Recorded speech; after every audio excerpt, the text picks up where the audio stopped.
અરે આ ફૂગે તો દી દીધા હો. આ સફેદ ફૂગ, કાળી ફૂગ અને ઘેરું ટીકાએ તો પાકની પથારી ફેરવી દીધી. સાચી વાત છે.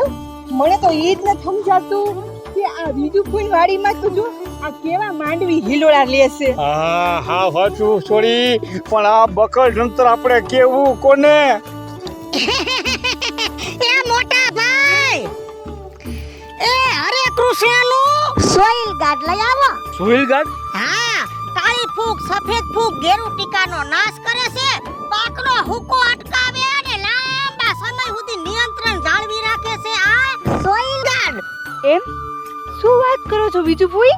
એ હા, વાયરસ જન્ય રોગ, ફૂગ જન્ય રોગ, જમીન જન્ય રોગને અટકાવી દે છે આ સોઈલ ગાર્ડ. પણ હવે પણ કરો માં લીવા સોઈલ ગાર્ડ એકવાર કરો માંડવીમાં છટકાવ ને પછી જોવો ઝપાટો.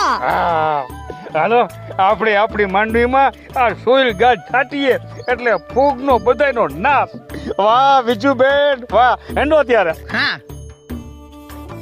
તમારા ખેતરમાં થતા પાકના સુકારને અટકાવવા ફૂગજન્ય રોગો જે ઊભા પાકને નુકસાન કરે છે તેના નિરાકરણ માટે આવી ગયું છે હરે કૃષ્ણ ફાર્માટેકનું ઓર્ગેનિક ફૂગનાશક સોઈલ ગાર્ડનો ઊભા પાકો પર છંટકાવ કરો અને ફૂગજન્ય રોગમાંથી મુક્તિ મેળવો.